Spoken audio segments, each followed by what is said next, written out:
উপস্থিত সকল গৌর অনুরাগী কৃষ্ণ অনুরাগী ভক্তবৃন্দের শ্রীচরণে আমার কোটি কোটি দণ্ডবত প্রণাম। নিতাই গৌর হরি বল হরি বল হরি বল।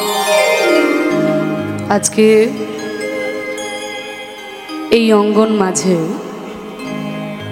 এই যে ভুবন মঙ্গল হরিনাম সংকীর্তনের আয়োজন করা হয়েছে, এই হরিনাম সংকীর্তনে ভক্ত একদিকে ভগবান একদিকে, আজকে আমরা ভক্ত ভগবান দুজনকেই কাছে পেয়েছি। সেইখানে গৌর গোবিন্দের কথারস আস্বাদন এ আমার বহু জন্মের সৌভাগ্য। যার কথা তিনি শুনছেন রাধা গোবিন্দের কৃপায়, মহাপ্রভুর কৃপায়, আমাদের শিব পার্বতীর কৃপায় এবং আপনাদের চরণধুলিতে এই অঙ্গনটি যেন আজকে মধুর বৃন্দাবনে পরিণত হয়েছে। আজকে এই মহাশিবরাত্রি, এই মহাশিবরাত্রির পুণ্যতিথিতে এই যে হরিনাম সংকীর্তনের ব্যবস্থা করা হয়েছে, এর থেকে বড় ব্যাপার আর কিছু হতে পারে না। কারণ যার আরাধনায় আজকে আমরা সারাদিন বসে আছি বা সারা রাত্রি আমরা যার আরাধনা করব, সেই শিব ঠাকুর হচ্ছেন পরম বৈষ্ণব। হ্যাঁ, শিব ঠাকুর হচ্ছেন পরম বৈষ্ণব। এটা আমার কথা নয়, ভাগবতে বলছে। ভাগবতে বলছে যে নদীর মধ্যে যেমন গঙ্গা শ্রেষ্ঠ, নিম্ন গানাম যথা গঙ্গা, দেবানাং অচ্যুত যথা, বৈষ্ণবানাং যথা শম্ভু, পুরাণানাং ইদং তথা।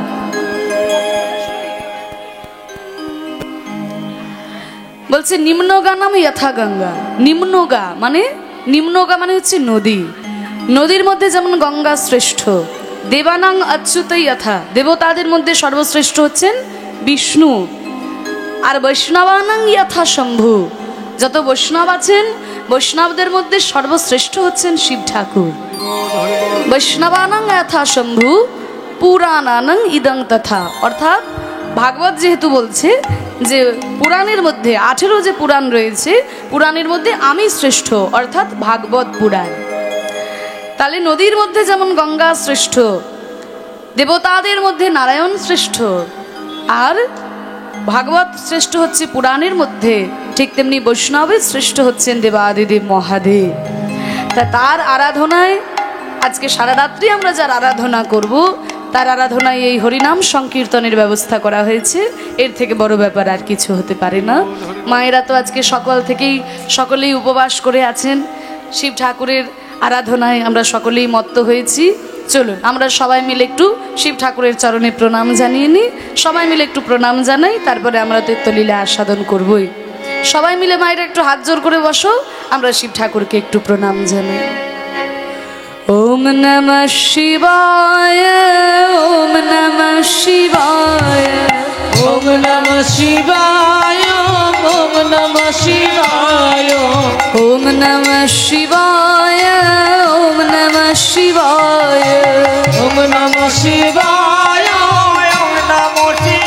শিবায় ওম নমঃ শিবায়, ওম নমঃ শিবায়, ওম নমঃ শিবায়, ওম নমঃ শিবায়, ওম নমঃ শিবায়, ওম নমঃ শিবায়, ওম নমঃ শিবায়, ওম নমঃ শিবায়, ওম ধ্যেয় নিত্যং মহেশম রজতগিরিনিভম চারুচন্দ্রাবতনশং রত্নকল্পজ্জ্বলাঙ্গম परशुमृगवराभीतिहस्तं प्रसन्नं तद्वाशीनं शमन्तात् स्तुतममरगणैव्यग्रकीर्तिं वशानं विश्वात्वं विश्वबीजं निखिलभयहरं पञ्चभक्तं त्रिनेत्रं।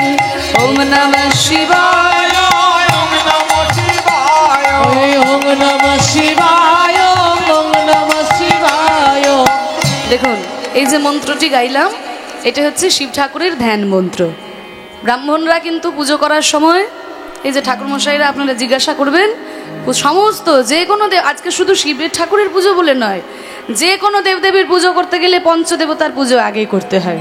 যে কোনো, আপনি কালী পুজো করুন, আপনি দুর্গা পুজো করুন, আপনি কার্তিক পুজো করুন, যেই পুজোই করুন না কেন, আগে পঞ্চদেবতার পুজো করতে হয়। পঞ্চদেবতার মধ্যে কে কে রয়েছে? গণেশ ঠাকুরের পুজো করতে হয়, শিব ঠাকুরের পুজো করতে হয়, সূর্য দেবতার পুজো করতে হয়, নারায়ণের পুজো করতে হয় এবং আমাদের মা পার্বতীর পুজো করতে হয়। তা এই পঞ্চদেবতার পুজো সবার প্রথমে করতে হয়, তার শিব ঠাকুর তার মধ্যেই আসছে। তাই শিব ঠাকুরের পুজো করার সময় এই শিব ঠাকুরের ধ্যান মন্ত্রটা কিন্তু ব্রাহ্মণরা বলে। আমরা শুধু দক্ষিণা দিয়ে খালাস হয়ে যাই, কিন্তু মন্ত্রগুলোর মানে কোনোদিন জানতে চাই না। আমরা জানতে চাই না বলে ঠাকুরমশাইরা আমাদেরকে বলেও না। আর কেন বলবে? 1 ঘন্টা ধরে পুজো করে 20 টাকা দক্ষিণা কেন বলবে? এক একটা শ্লোক মুখস্থ করতে তাদের কত পরিশ্রম করতে হয়, তাই না? এক একটা সংস্কৃত শ্লোক মুখস্থ করতে কত পরিশ্রম করতে হয় ব্রাহ্মণদের। তাহলে আর 1 ঘন্টা ধরে কত সংস্কৃত শ্লোক অনর্গল বলে কি 20 টাকা দক্ষিণা। কখনো যাবেন 501 টাকা চরণে দেবেন, প্রণাম করবেন, বলবেন এই শ্লোকটার মানেটা একটু বুঝিয়ে দিন, ঠিক দেখবেন বুঝিয়ে দেবে। আপাতত আমি যখন আপনাদের কাছে এসেছি আমি একটু আপনাদেরকে বুঝিয়ে দিচ্ছি। বলছে এটা হচ্ছে শিব ঠাকুরের ধ্যান মন্ত্র। বলছে ওম ধ্যায়ে নিত্যং মহেশম। মহেশম মানে শিব ঠাকুর। তাহলে শিব ঠাকুরকে নিত্য ধ্যান করা উচিত। ধ্যায়ে নিত্যং মহেশম, নিত্য ধ্যান করা উচিত। কাকে? না মহেশম, শিব ঠাকুরকে। তা সেই শিব ঠাকুরকে তার স্বরূপটি কেমন? না রজত গিরি নিভম।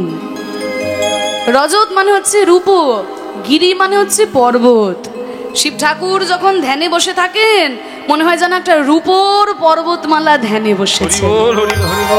রজত গিরি নিভম চারু চন্দ্রাবতংসং। তার মাথায় রয়েছে অর্ধচন্দ্র। চারু চন্দ্রাবতংসং, অর্ধচন্দ্রটা রয়েছে শিব ঠাকুরের মাথায়। কেন রয়েছে শিব ঠাকুরের মাথায় অর্ধচন্দ্র?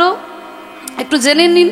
শিব ঠাকুরের মাথায় যে চাঁদ রয়েছে, আকাশের চাঁদ কিন্তু 15 কলার চাঁদ, 16 কলার চাঁদ নয়, 15 কলার চাঁদ আকাশে, আর 1 কলা রয়েছে শিব ঠাকুরের মাথায়। কেন ধারণ করলেন 1 খণ্ড চাঁদকে? একটু জেনে নিন মায়েরা, যখন প্রসঙ্গ এলো না। এই যে চাঁদ দেখতে আকাশে এত সুন্দর হলে কি হবে মা? স্বভাবটি মোটেও কিন্তু ভালো নয়। কারণ মুনি ঋষিরা বলেন যে চাঁদের চারপাশে 27টি নক্ষত্র ঘোরাঘুরি করে। এই 27টি নক্ষত্র হচ্ছে চাঁদের 27 জন স্ত্রী। তা এই 27 জন স্ত্রী থাকা সত্ত্বেও চাঁদ করেছিল কি? নিজের গুরু পত্নী অর্থাৎ বৃহস্পতির পত্নী তারার প্রতি আকৃষ্ট হয়েছিল। গুরু বৃহস্পতি অভিশাপ দিয়ে উঠলো, ওরে দুষ্ট, দেবতা হয়ে তোর এত অধঃপতন, নিজের গুরু পত্নীর প্রতি তোর কুদৃষ্টি, যেই রূপ যৌবনের জন্য এই অধঃপতন, এই রূপ যৌবন তোর থাকবে না। আমি তোকে অভিশাপ দিলাম, 15 দিনের মধ্যে ক্ষয় হতে হতে তুই নিশ্চিহ্ন হয়ে যা। এবার কারোর অভিশাপ লাগুক আর না লাগুক বাবা, গুরুর অভিশাপ আগেই লেগে যায়। যেই না গুরু বৃহস্পতি অভিশাপ দিল, সঙ্গে সঙ্গে চাঁদ একটু একটু করে ক্ষয় হতে শুরু করেছে। 15 দিন পেরিয়ে গেল, একটু টুকরো করে ক্ষয় হতে হতে আর 1 খণ্ড চাঁদ পড়ে আছে। যখন আর 1 দিন পড়ে আছে, চাঁদের 27 জন স্ত্রী মনে মনে চিন্তা করলো, সর্বনাশ, এই একটা দিন যদি হয়ে যায় তাহলে তো চাঁদ নিশ্চিহ্ন হয়ে যাবে আর আমরা সবাই মিলে বিধবা হয়ে যাব। এখন আমরা কি করব? এবারে সবাই মিলে ছুটতে ছুটতে গেল কোথায়? কৈলাস পর্বতে শিব ঠাকুরের কাছে। এবার শিব ঠাকুরের কাছে যখনই গেছে, তখন শিব ঠাকুর তো ধ্যান মগ্ন করছিলেন। আর ওই তাদের কান্নাকাটি শুনে ধ্যান ভেঙেছে। কি হলো কি? আমার কাছে এসে কান্নাকাটি কেন করছো? কারণ আমি 7-5 থাকবো না বলে বরফের মধ্যে বাড়ি বানিয়ে ধ্যান করছি, আর তোমরা আমার সামনে এসে কান্নাকাটি করছো। বলে আপনি আমাদের চিনতে পারছেন না? বলে না, চেনা দিলে তবে তো চিনবো। বলে শুনুন, আমরা আপনার নিকট আত্মীয়া। নিকট আত্মীয়া? বলে হ্যাঁ। বলে কিভাবে নিকট আত্মীয়া? তাহলে আপনি যখন চিনতে পারছেন না তাহলে বলি। ওই তো দক্ষ রাজার একটি মেয়েকে তো আপনি বিবাহ করেছিলেন, দক্ষ রাজার মেয়ে সতীকে আপনি বিবাহ করেছিলেন। কিন্তু দক্ষ রাজার আরো যে 27 জন মেয়ে আছে, আমরা হলাম সেই 27 জন মেয়ে। আমাদের সবার বিয়ে হয়েছে ওই আকাশের চন্দ্র দেবতার সঙ্গে। তাহলে বুঝতে পারছেন তো বাবা, চাঁদ আর শিব ঠাকুর সম্পর্কে কি হচ্ছে? ভাইরা ভাই সম্পর্ক হচ্ছে। তা বলছে ও আচ্ছা আচ্ছা, এইবার তাহলে বুঝতে পেরেছি। তা আমার কাছে কেন এসেছো সেটা বলো। বলে বিপদে না পড়লে কি আর আপনার কাছে আসতাম? কত বড় বড় দেবতাই তো রয়েছে, সবাই কত সুন্দর দামি দামি জামা কাপড় পরে থাকে, আর আপনি বাঘ চাল হরিণের চাল পরে থাকেন। সবার গায়ে কত সুন্দর সোনার রূপোর মালা, হীরের মালা, আর আপনার গলায় সাপের মালা, হাড়ের মালা। আর যে সব নেশা ভাঙ আপনি করেন, আর বলছি না সবার সামনে। না না, ওসব কথা ছাড়ো, কেন এসেছো সেটা বলো। আর কি বলবো, দুঃখের কথা, আমাদের স্বামী গুরু পত্নী তারার প্রতি আকৃষ্ট হয়েছিলেন। গুরু বৃহস্পতি অভিশাপ দিয়েছে 15 দিনের মধ্যে ক্ষয় হতে হতে নিশ্চিহ্ন হয়ে যাবে। তাই 15 দিন হয়ে গেছে আর একটা দিন পড়ে আছে। এর একটা দিন যদি হয়ে যায় তাহলে তো চাঁদ নিশ্চিহ্ন হয়ে যাবে, আর আমরা তো সবাই মিলে বিধবা হয়ে যাব। এখন তাই আমরা আপনার কাছে ছুটে এলাম, আপনি যদি কিছু উপায় করতে পারেন। ও আচ্ছা, এই ব্যাপার, তা আমিও দেখবো। তাহলে দেখি আমার মতো জামাইবাবু থাকতে কে তোমাদের বিধবা করে। তোমাদের কোনো চিন্তা নেই, ওই যে একখণ্ড চাঁদ পড়ে আছে, ওই একখণ্ড চাঁদকে নিয়ে এসে আমার জটার মধ্যে রেখে দাও। হ্যাঁ, কারণ আমার এই জটাটার এমন গুণ, এর মধ্যে কোনো অভিশাপই প্রবেশ করতে পারে না। আমার জটা অভিশাপ প্রুফ। অভিশাপ প্রুফ? যেমন ওয়াটার প্রুফ ঘড়ি হয় না, বুলেট প্রুফ জ্যাকেট হয়, তা বলছে আমার জটা হচ্ছে অভিশাপ প্রুফ, এখানে কোনো অভিশাপ আসতে পারে না। তা সেই শিবের জটার মধ্যে একখণ্ড চাঁদকে নিয়ে এসে যখন রাখলো, এবার তো চাঁদ আলোও দিচ্ছে না, ক্ষয়ও হচ্ছে না, হ্যাঁ, শিবের জটায় রয়েছে। এবার দেখুন, চাঁদ যখন আলো দিচ্ছে না, চারিদিক তো অন্ধকার হয়ে গেছে, চারিদিক অন্ধকার। এবার গুরু বৃহস্পতি তো যেখানে সেখানে হোঁচট খেয়েই পড়ে যাচ্ছে। তখন মনে মনে চিন্তা করলো, চাঁদ দুষ্টু ছিল বটে, কিন্তু রাত্রেবেলাতে আলো তো দিত, এখন তো যেখানে সেখানে হোঁচট খেয়ে যাচ্ছে। তাহলে চাঁদ যদি বেঁচে থাকতো বলে দিতাম, সোমতীর্থে গিয়ে যদি স্নান করা যায় তবে ক্ষয়রোগ দূরে যায়। সোমতীর্থ মানে গুজরাটের সোমনাথ মন্দির, যেখানে 12 জ্যোতির্লিঙ্গের মধ্যে প্রথম জ্যোতির্লিঙ্গ প্রকাশিত হয়েছিল। সারা ভারতবর্ষে 12টা জ্যোতির্লিঙ্গ যেখানে শিব ঠাকুর বিশেষভাবে বিরাজ করছেন, তার মধ্যে প্রথম যেখানে বিরাজ করছেন গুজরাটের সোমনাথ মন্দির, সমুদ্রের ধারেই সেটা। যদি কখনো পারেন দেখে আসবেন, কারণ পরম বৈষ্ণব শিব ঠাকুর তিনি যেখানে বিশেষ বিশেষভাবে বিরাজ করছেন সেগুলো দেখাটা আমাদের কর্তব্য, তাই না? তাই দেখুন, সেইখানে স্নান করালো যখন চাঁদকে নিয়ে গিয়ে, চাঁদের আবার ক্ষয়রোগ দূরে গেল, চাঁদ আবার নিজের জ্যোতি ফিরে পেল, আভা ফিরে পেল। ওই জন্য তীর্থটার নাম হয়ে গেল প্রভাস তীর্থ। প্রভা ফিরে পেয়েছিল চাঁদ, তাই ওই তীর্থটার নাম হয়ে গেছিল প্রভাস তীর্থ। তাই এই যে দেখুন, একখণ্ড চাঁদ শিব ঠাকুরের জটায় কেমন ভাবে এসেছিল আপনারা বুঝতে পারলেন। তাহলে বলছে, ধ্যায়ে নিত্যং মহেশম রজতগিরি নিভম চারু চন্দ্রাবতংসং, তার মাথায় রয়েছে অর্ধচন্দ্র। রত্নকল্পজ্জ্বলাঙ্গম, রত্নকল্পজ্জ্বলাঙ্গম, রত্ন দিয়ে যদি কোনো আয়না তৈরি হয়, ওমা, আয়না তো কাঁচ দিয়ে তৈরি হয়, কিন্তু মণিমুক্তা নানান রকম রত্ন দিয়ে যে আয়না তৈরি হয়, তাহলে আয়নাটা কি ঝলমল ঝলমল করবে না? মণিমুক্তা দিয়ে যদি কোনো আয়না তৈরি হয় তাহলে আয়নাটা ঝলমল ঝলমল করবে না? তাহলে রত্ন দিয়ে তৈরি আয়না যে চাকচিক্য, আমার শিব ঠাকুরের উজ্জ্বলতা যেন তার থেকেও বেশি। রত্নকল্পজ্জ্বলাঙ্গম পরশু মৃগ বরাভীতি হস্তং প্রসন্নম। শিব ঠাকুরের 4টি হাত, 4টি হাতে রয়েছে 4টি মুদ্রা। আমাদের শিব ঠাকুরের মূর্তি করলে সাধারণত 4টি হাত করে না, কিন্তু শিব ঠাকুরের কিন্তু 4টি হাত, 4টি রয়েছে 4টি মুদ্রা। সেই মুদ্রাগুলো কি কি? পরশু মুদ্রা, পরশু মুদ্রা, মৃগশীর্ষ মুদ্রা। যারা মোটামুটি একটু নাচটা শিখে জানবে, মৃগশীর্ষ মুদ্রা হচ্ছে এইটা। এই মাঝের দুটো আঙুলকে নিয়ে এই বুড়ো আঙুলটা সামনের দিকে দিয়ে এইভাবে দেখুন, দূর থেকে দেখে মনে হবে যেন হরিণের মাথা। মৃগ মানে হরিণ, শীর্ষ মানে মাথা। তাহলে এক হাতে রয়েছে মৃগশীর্ষ মুদ্রা, এক হাতে রয়েছে বর মুদ্রা। বর মুদ্রাটা কি? এই বুড়ো আঙুলটা অনামিকার গোড়ায় ঠেকাতে হয়। বর মানে আশীর্বাদ, এইভাবে আশীর্বাদ করলে আশীর্বাদ কাজে লাগে। বর আর অভয়, অভয় মানে এই 5টা আঙুল সবগুলোই উপরের দিকে থাকবে, যে তোমরা এগিয়ে যাও, আমি তোমাদের সঙ্গে আছি। তাহলে পরশু মৃগ বরা ভীতি মানে অভয় মুদ্রা। হস্তং প্রসন্ন, সদা সর্বদা কিন্তু তিনি প্রসন্ন। তার নামই হচ্ছে আশুতোষ, অল্পতেই তিনি সন্তুষ্ট হয়ে যান। সামান্য বেলপাতা আর গঙ্গা জলেই তিনি তুষ্ট হয়ে যান, বিশেষ কিছু করার দরকার হয় না। হ্যাঁ, সব সময় তিনি প্রসন্ন, মুখে কিন্তু হাসি। হ্যাঁ, পরশু মৃগ বরা ভীতি হস্তং প্রসন্নম পদ্মাসীনং সমন্তাৎ, পদ্মাসনে তিনি বসে থাকেন সদা সর্বদা। স্তুতম অমরগণৈ মানে স্তুতম মানে স্তুতি করছে, অমরগণয় মানে দেবতাগণ চারিদিক থেকে সদা সর্বদা তাকে স্তুতি করছেন। স্তুতম অমরগণয় ব্যাঘ্র কীর্তিং বসানন। শিব ঠাকুরের অঙ্গে রয়েছে বাঘের ছাল এবং হরিণের ছাল। ব্যাঘ্র মানে বাঘ, কীর্তি মানে হরিণ। অনেক জায়গায় আমরা ভাবি যে শিব ঠাকুর শুধু বাঘ ছাল পরে থাকে, তা কিন্তু নয়। বাঘ ছাল থাকে কোমরে, আর কাঁধে থাকে হরিণের ছাল। ঠিক আছে, ভালো করে বুঝতে পেরে যাচ্ছেন? ব্যাঘ্র কীর্তিং বসানম বিশ্বাদ্যং, তিনি হচ্ছেন বিশ্বের আদি, বিশ্ববীজং, বিশ্বের বীজ স্বরূপ। হ্যাঁ, বিশ্বাদ্বাং বিশ্ববীজং নিখিল ভয়হরং, এই ভুবনের যত ভয়, এই পৃথিবীর যত ভয়, সব ভয় তিনি হরণ করে নেন। পঞ্চবক্ত্রম মানে তার 5টা মুখ, আর ত্রিনেত্রম মানে 3টি নয়ন।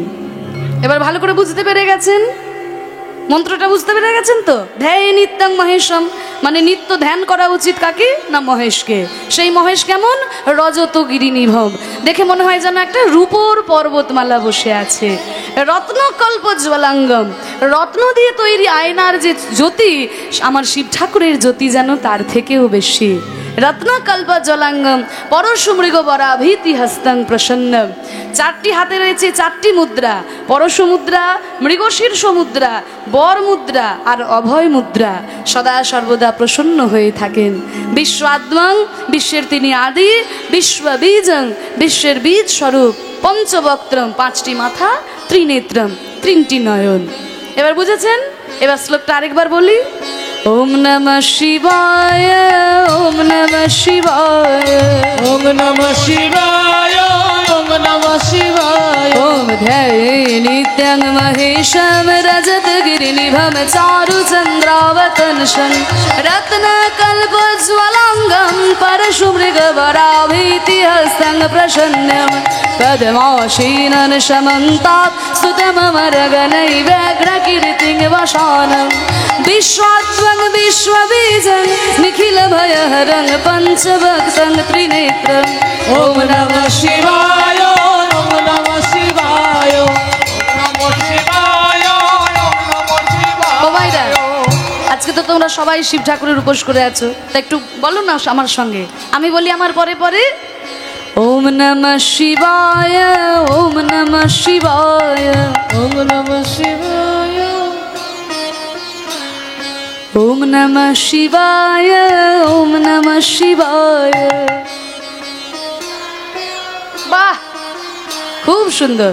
এত সুন্দর সুরে গাইবে ভাবতে পারিনি। শিবায় ওম নমঃ শিবায়, ওম নমঃ শিবায়, ওম নমঃ শিবায়, ওম নমঃ শিবায়। বাহ, ওম নমঃ শিবায়, ওম নমঃ শিবায়, ओम नमः शिवाय, ओम नमः शिवाय, ওম নমঃ শিবায়, ওম নমঃ শিবায়। ओम नमः शिवाय, ओम नमः शिवाय। देवादिदेव महादेव की जय। देवादिदेव महादेव की जय। वैष्णव श्रेष्ठ महादेव की। সেই দেবাদিদেব মহাদেবের আমরা ধ্যান মন্ত্র আস্বাদন করলাম, মহাদেবকে স্মরণ করলাম। তাই সেই বৈষ্ণব শ্রেষ্ঠ, তাই বৈষ্ণব অপরাধ করলে পরে কি ফল ভোগ করতে হয় আজকের লীলায় আমরা দর্শন করব। তা চলুন আসুন, আমরা যখন সকলেই আজকে সমবেত হয়েছি প্রভুর শ্রী চরণে, আমরাও সেই শিব ঠাকুরের চরণে প্রার্থনা জানাই যেন আমাদের মনের সমস্ত কালিমা দূর হয়ে যায়, আমরাও যেন তার শ্রী চরণে ঠাঁই পেতে পারি। আমরা সবাই মিলে তার চরণে প্রার্থনা জানাই। তুমি নির্মল করো মঙ্গল করে, মলিন মর্ম মুছায়।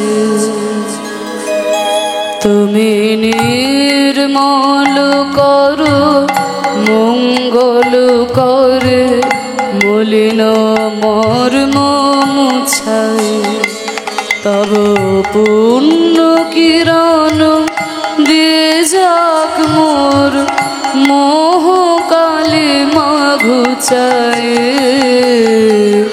মলিন মর্ম মুছায়।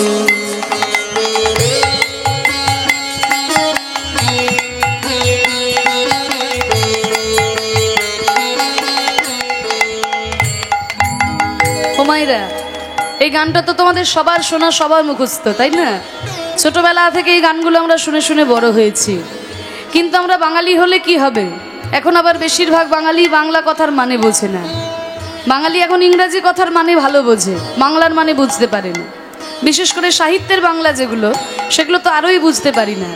তা আমি একটু ব্যাখ্যাটা তোমাদের সামনে করছি, তা একটু মন দিয়ে শোনো।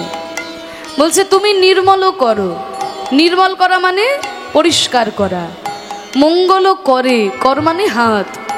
তোমার মঙ্গলময় হাত দিয়ে তুমি পরিষ্কার করো। কি পরিষ্কার করবে না? মলিন ও মর্ম মুছায়। মলিন মানে ময়লা, মর্ম মানে অন্তর। আমার এই ময়লা মনকে, আমার এই ময়লা অন্তরটাকে তোমার মঙ্গলময় হাত দিয়ে তুমি পরিষ্কার করে দাও ঠাকুর।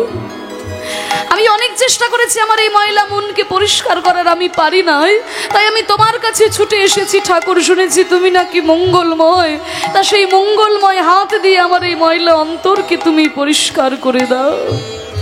আমার এই মনের মধ্যে কাম, ক্রোধ, লোভ, মদ, মোহ, আশ্চর্য, হিংসা, ছল, জচ্চুরি, জোয়া, বিদ্বেষ, এসব ময়লায় যে আমার মনকে ভরে দিয়েছে ঠাকুর। আমার এই মনের কালিমা তোমার ওই মঙ্গলময় হাত দিয়ে তুমি পরিষ্কার করে দাও। তব পুণ্য কিরণ দিয়ে যাক মোর মোহ কালিমা ঘুচাই। তব পুণ্য কিরণ দিয়ে যাক মোর মোহ কালিমা ঘুচাই। দেখবেন সকালবেলায় সূর্য ওঠার আগেই কিন্তু চারিদিকটা আলো হয়ে যায়। তা সকালবেলায় সূর্য ওঠার আগেই যেমন চারিদিকটা আলো হয়ে যায়, ঠিক তেমনি হে প্রভু তুমি আমার হৃদয় আকাশে উদিত হওয়ার আগে যেন আমার হৃদয় থেকে অজ্ঞানতার অন্ধকার দূর হয়ে যায় ঠাকুর। তব পুণ্য কিরণ দিয়ে যাক মোর মোহ কালিমা ঘুচায়। ভগবান বললেন, বাহ, আমাকে তো সারা বছর মনে রাখো না বাবা, এই সারা হাজারবার বেরিয়ে যাবে রাস্তা দিয়ে, একবার মন্দিরে প্রণাম করো না। বছরে একবার যখন কীর্তন হয়, হরিনাম হয়, তখন আমার কাছে আসো। আজকে হঠাৎ কীর্তন শুনতে এসে কীর্তনিয়ার সঙ্গে এত সুন্দর প্রার্থনা। তোমার ময়লা মনকে আমার মঙ্গলময় হাত দিয়ে আমি পরিষ্কার করে দেব। কেন? এতদিন তো আমার কথা মনে পড়ে নাই, আজকে কেন মনে পড়েছে? বলে, প্রভু এতদিন তো আমার কোনো দুঃখ ছিল না, তাই আমার তোমার কথা মনে পড়ে নাই ঠাকুর। কিন্তু আজকে আমি দুঃখ বুঝতে পেরেছি, তাই আমার কষ্ট। এতদিন আমি বুঝতেই পারি নাই যে আমার মনের মধ্যে এত কালিমা রয়েছে, কিন্তু আজকে বুঝতে পেরেছি বলে আমার দুঃখ। প্রভু আমার কি কষ্ট, তাহলে আমি তোমাকে জানাই। লক্ষ শূন্য লক্ষ বাসনা ছুটিছে গভীর আধারে, জানি না কখন ডুবে যাবে কোন অকুল গরল পাথারে। লক্ষ শূন্য লক্ষ বাসনা ছুটিছে গভীর আধারে। লক্ষ শূন্য লক্ষ বাসনা ছুটিছে গভীর আধারে, জানি না কখন ডুবে যাবে কোন অকুল গরল পাথারে। লক্ষ্য বানান কি? এই যে বাচ্চারা বলো, সামনে বসে আছে, লক্ষ্য বানান কি বাবু? ঠিক বলেছে, একদম ঠিক বলেছে। যাক, পড়াশোনা করে। ল খিয়, ঠিক বলেছো বাবা। ল পাইমুদনস খিয়। আরেকটা বানান হচ্ছে ল খিয়ে জফলা, তাই না? দুটো বানান আলাদা, মানেও আলাদা। ল খিয় লক্ষ্য মানে হচ্ছে 100,000, আর ল খিয়ে জফলা লক্ষ্য মানে উদ্দেশ্য। যদি বলে তোমার জীবনের লক্ষ্য কি, তাহলে সেটা জফলা হয়ে যায়। আর যখন 100,000-এর কথা বলা হয় তখন শুধু ল খিয়। তা বলছে লক্ষ্য শূন্য, প্রথমটা হচ্ছে জফলা, মানে আমার জীবনের কোনো লক্ষ্য নাই, আমাকে যে এই জায়গায় পৌঁছতে হবে এই লক্ষ্য কিন্তু আমার নাই। কিন্তু লক্ষ্য বাসনা, লক্ষ লক্ষ আমার কামনা বাসনা। টাকা চাইছে, পয়সা চাইছে, গাড়ি বাড়ি চাইছে, ধন সম্পত্তি চাইছে, সব কিছু যখন হয়ে গেল মনে মনে ভাববে ধুর বাবা এই সরাচি থেকে পড়ে থাকবে, কলকাতা টাউনে গিয়ে আমি একটা ফ্ল্যাট কিনবো। তা যখন কলকাতা টাউনে একটা ফ্ল্যাট হয়ে গেল, কিছুদিন পরে ধুর বাবা এই কলকাতায় থাকা যাচ্ছে না, ছেলে মেয়ে ঠিক পড়াশোনা হচ্ছে না, ডাক্তারপাতি ঠিকঠাক হচ্ছে না, মুম্বাই গিয়ে একটা বাড়ি বানাবো। তা মুম্বাইয়ে যখন একটা বাড়ি হয়ে গেল, কিছুদিন পরে আবার সেখানেও ভালো লাগছে না, শেষে ভারতবর্ষেই ভালো লাগছে না, আমেরিকাতে গিয়ে বাস করছে, তাই না? তাহলে এই যে লক্ষ লক্ষ কামনা বাসনা উদ্দেশ্যহীন ভাবে ছুটে চলেছে, কিন্তু আমার এই লক্ষ লক্ষ কামনা বাসনা, টাকা পয়সা, ধন সম্পত্তি, ঐশ্বর্য, এই সমস্ত কিছু নিয়ে কবে যে আমি এই সংসাররূপী বিষের সাগরে মুখ থুবড়ে পড়ে যাব আমি তো জানি না ঠাকুর। লক্ষ শূন্য, লক্ষ বাসনা ছুটিছে গভীর আঁধারে, জানি না কখন ডুবে যাবে কোন অকুল গরল পাথারে। কবে আমি এই বিষের সাগরে মুখ থুবড়ে পড়ে যাব আমি তো জানি না ঠাকুর। বাহ, তোমার লক্ষ লক্ষ কামনা বাসনা নিয়ে তুমি সংসার বিষের সাগরে ডুবেছো বাবা, তাহলে আমাকে কি করতে বলো? বলে প্রভু তুমি যদি উদ্ধার না করো তবে কে করবে? প্রভু বিশ্ব বিপদ হন্তা, তুমি দাঁড়াও রুধিয়া পন্থা তব শ্রীচরণ তলে নিয়ে সমুর মত্ত বাসনা ঘুচায়। হে প্রভু, আমি শুনেছি তুমি নাকি জগতের পিতা, তুমি নাকি বিশ্বের পিতা। তাহলে তুমি যদি জগতের পিতা হও তাহলে তো তুমি আমারও পিতা, কারণ তোমার তো নামই জগন্নাথ। মানে তুমি শুধু ভালো মানুষের নাথ তা তো নয় প্রভু, আমার মতো পাপীরও তো তুমি নাথ, তুমি তো জগন্নাথ। তা তুমি যদি জগতের পিতা, মনে করুন কোনো বাচ্চা ছেলে সাঁতার জানে না, জলে নেমে পড়েছে, তা দূর থেকে দাঁড়িয়ে নানানজন নানান কথা বলবে। কেউ কে বলবে এই ছেলে সাঁতার জানিস না তো জলে নেমেছিস কেন? কেউ কে বলবে ছেড়ে দাও ছেড়ে দাও, পরের ছেলে পরমানন্দ, যত উচ্ছন্নে যাবে ততই আনন্দ। তা নানানজন নানান কথা বলবে। এমন সময় ছেলেটার বাবা যদি রাস্তা দিয়ে পেরিয়ে যায়, সে কি কথা বলতে পারবে যে সাঁতার জানিস না তো জলে নেমেছিস কেন? তাহলে বাবা কি করবে? প্রাণপণ চেষ্টা করে ওই জলের মধ্যে নেমে সন্তানকে তার কোলে তুলে নেবে। তাহলে প্রভু তুমি তো জগতের পিতা, তুমি তো বিশ্বের পিতা, তাহলে তুমি যদি জগৎ পিতা হয়ে আমাকে উদ্ধার না করো, আমি না জেনে না বুঝে এই সংসার বিষের সাগরে ডুবেছি ঠাকুর, তুমি যদি আমাকে কৃপা না করো তবে কে উদ্ধার করবে? প্রভু বিশ্ব বিপদ হন্তা, তুমি দাঁড়াও রুধিয়া পন্থা তব শ্রীচরণ তলে নিয়ে সমুর মত্ত বাসনা ঘুচায় মলিন মর্ম মুছায়।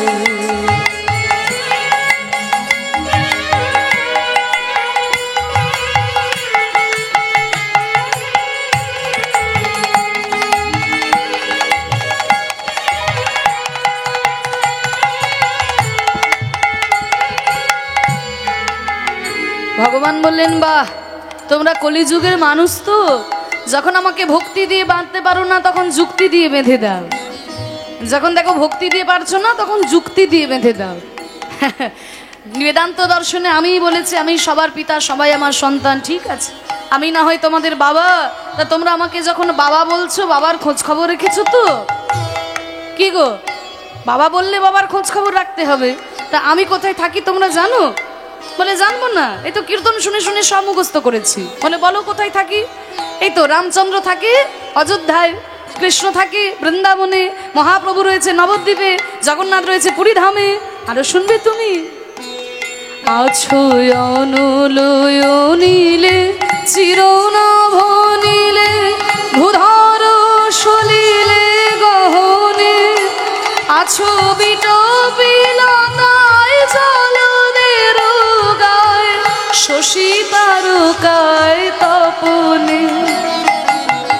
আচ্ছা অনল অনিলে, অনল মানে আগুন, অনিল মানে বাতাস, তাহলে আগুনেও তুমি আছো, বাতাসেও তুমি আছো, চির নভনীলে মানে আকাশের ওই চির নীলেও তুমি আছো, ভূধর মানে পর্বতেও আছো, সলিল মানে জলের মধ্যেও আছো, সাগরেও আছো, আর গহনে মানে জঙ্গলের মধ্যেও তুমি রয়েছো।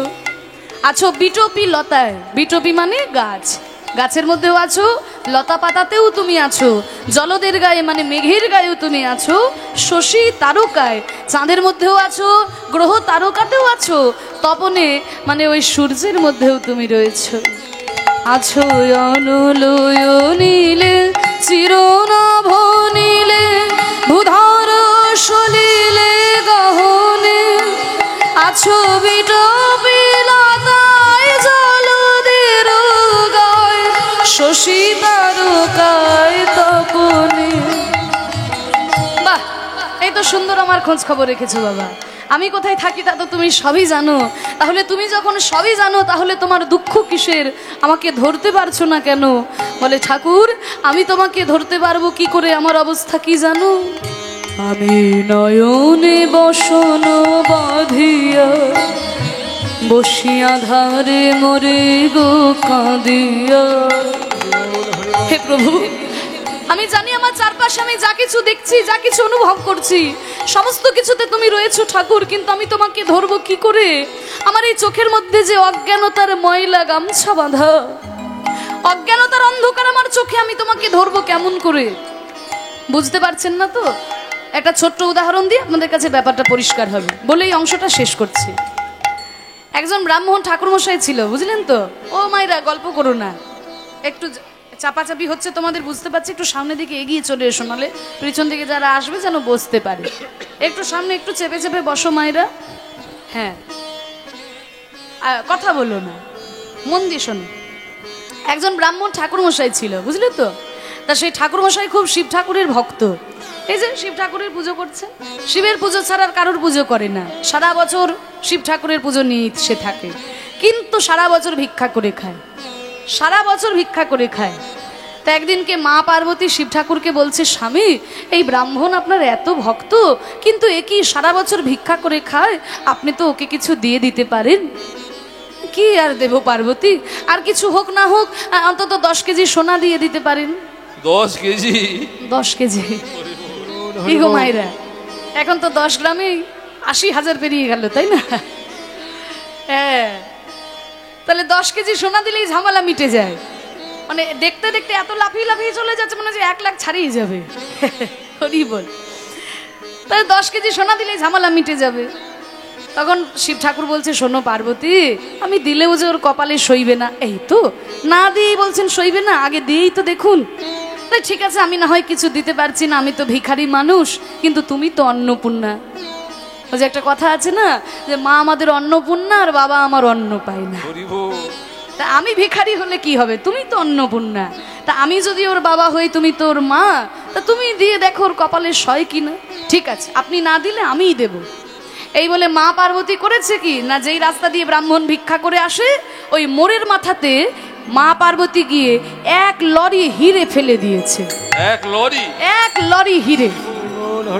এবার যখন ওই হিরেগুলো দেখতে পাবে, ব্যাস জীবন বদলে যাবে।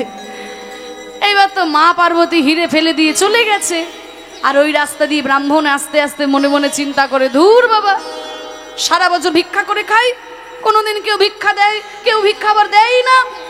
আজকে আমি বরং একটু একটু অন্ধ সেজে ভিক্ষা করে দেখি কেউ আমাকে ভিক্ষা দেয় কিনা। আজকে আমি একটু অন্ধ সেজে ভিক্ষা করি। পরে কাঁধের মধ্যে ছিল একটা ময়লা গামছা, ওই গামছাটাকে চোখের মধ্যে বেঁধে নিয়ে অন্ধ সেজে রাস্তা দিয়ে যাচ্ছে। হিরে ফেলে রাখলো, ব্রাহ্মণ দেখতে পেল না। দেখতে পাবে কেমন করে? চোখের মধ্যে তো ময়লা গামছা বাঁধা। তাহলে আমাদের দশাটাও ঠিক তেমন হয়েছে বাবা। আমরা জানি আমাদের চারপাশে আমরা যা কিছু দেখছি, যা কিছু অনুভব করছি, সমস্ত কিছুতেই ভগবান আছেন, কিন্তু আমরা তাকে ধরবো কেমন করে? আমাদের এই চোখের মধ্যে যে অজ্ঞানতার অন্ধকার, এই অজ্ঞানতার অন্ধকার যদি ভগবান নিজে দূর করে না দেন, তাহলে আমরা তাকে ধরবো কেমন করে? নিতাই গৌর হরি বল, হরি বল। আমি নয়নে বসন বাঁধিয়া বসিয়া ধারে মরি গো কাঁদিয়া। আমি দেখি নাই কিছু, বুঝি নাই কিছু, দাও হে দেখায় বুঝায়, মলিন মর্ম মুছায় তুমি। তাই গৌর প্রেমানন্দে হরি বল করে মলিন মর্ম মুছায়। চিত দর্পণাং মার জনম ভব মহাদবাগ্নি নির্বাপনম শ্রীবকৈরব চন্দ্রিকা বিতরণম বিদ্যাবোধ জীবনম आनन्दं बुद्धिवर्धनं प्रतिपादं पूर्णामित स्वादनं सर्वतमा श्रवणं परं विजयते श्रीकृष्ण संकीर्तन। তুমি নির্মল করো মঙ্গল করে মলিন মর্ম মুছায়ে তুমি নির্মল করো মঙ্গল করে মলিন মর্ম মুছায়